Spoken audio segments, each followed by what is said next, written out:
I'm a lecturer by profession and also a research scholar in Islam and comparative studies. May I know your name, please? I'm Nilima.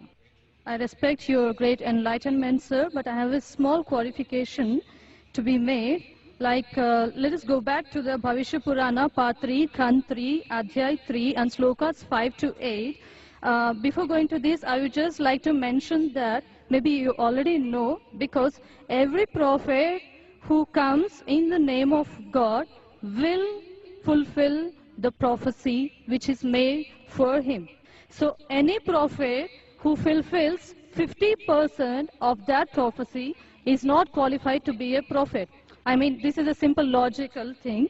So now coming back to the Bhavishya Purana, you talked about the Mleccha leader saying that he is none other than Muhammad. Okay. Now I accept the first half of the thing, of the sloka you said, but the second 50% which is still ignored.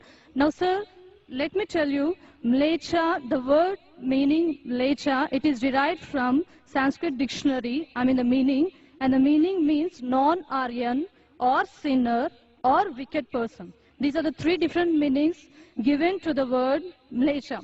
So according to this, can Muhammad be a sinner or a wicked person? The second part is, the second condition of the prophecy is that he will belong to Marusthal, and in Sanskrit, land of death, because Maru, it is derived from Sanskrit, Mru. Mru is death.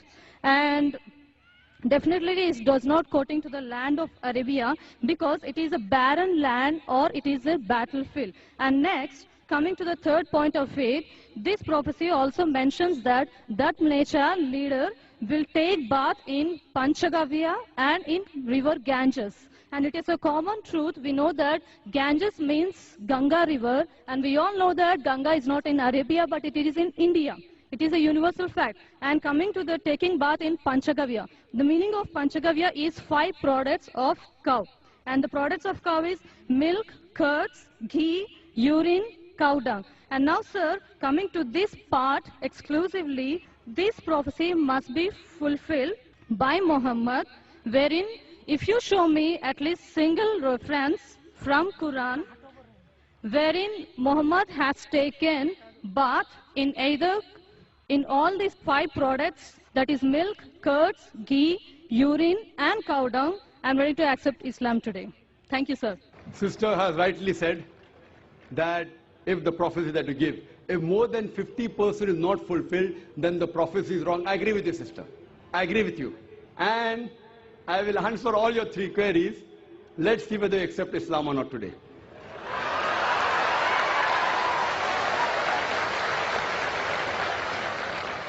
That's a different thing, that you may not agree with the truth.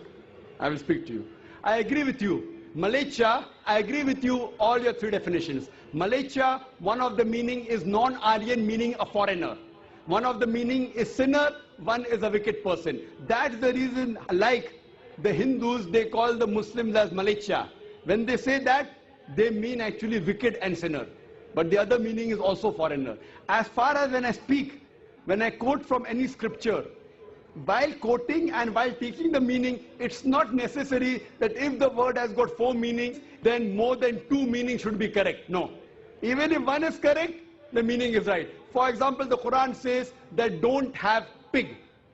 Today, if you open the dictionary, one of the slang meanings for pig is a cop, means a policeman. So one meaning is pig, the other meaning is a policeman. But naturally the Quran and the Bible, when the Bible says in the book of Leviticus chapter number 11 verse number 7 and 8, in the book of Deuteronomy chapter number 14 verse number 8, and the book of Isaiah chapter number 65 verse number 2 and 5, when it says don't have pig, it doesn't mean don't have a policeman. If you are a student of comparative religion, if there are 10 meanings, even if one is correct, you have to choose the right one. 2 may be correct, 3 may be correct, all 10 may be correct. But even if one is correct out of 10, it can fulfill the prophecy. So here I agree with you, sister. Mleccha does mean non-Aryan. To Indian, it will be a foreigner. And I said in my speech when I translated, a Mleccha means a foreigner. Now you want to go in the wrong way and say Mleccha means wicked here. That is a misunderstanding, sister.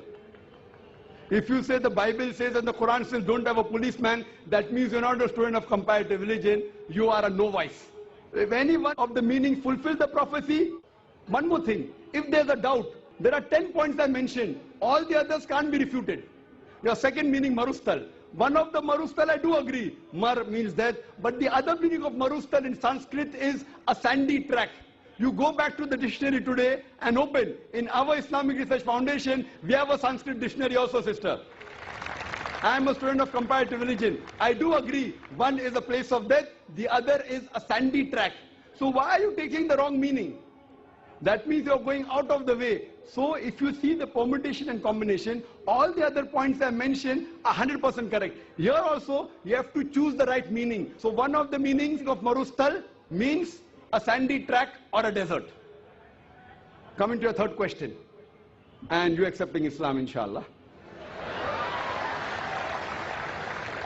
The third question that I mentioned in the prophecy, that Prophet Muhammad sallallahu alaihi wasallam took a bath in the Panchgarh, in the Ganges. Now here we analyze that when we say, in the Hindu terminology, when you say bath in the Panchgarh, in the Ganges, it means to purify. One means actually you dip yourself in the Ganges, which I don't expect the Prophet came and dipped himself in the Ganges. It means to purify. I did not give the explanation because the lecture is very long. I can speak on this topic for the full day. I did not give details of everything. I can speak on each prophecy for another few minutes, even for us together. So here, having a bath in the Panchgarh means purify. So depending upon the context, it doesn't mean a physical bath. And even if you physically have a bath in the Panchgarh, in the Ganges, not necessarily you will be purified. It is the philosophy of the Hinduism. So here when the prophecy says that Prophet Muhammad, peace be upon him, had a bath in the Panchgarh, it doesn't mean he came here in the Ganges. It means that he was purified by Almighty God. And we believe that all the prophets of God, all, whether it be Moses, Jesus Christ, peace be upon them, and Prophet Muhammad sallallahu alaihi wasallam, all of them were masoom. They were innocent. They were pure. So all the prophets of God, of Almighty God, which he sent down, all of them we consider to be innocent, to be masoom, to be pure. So this answers the question, and I hope inshallah you'll accept Islam, sister.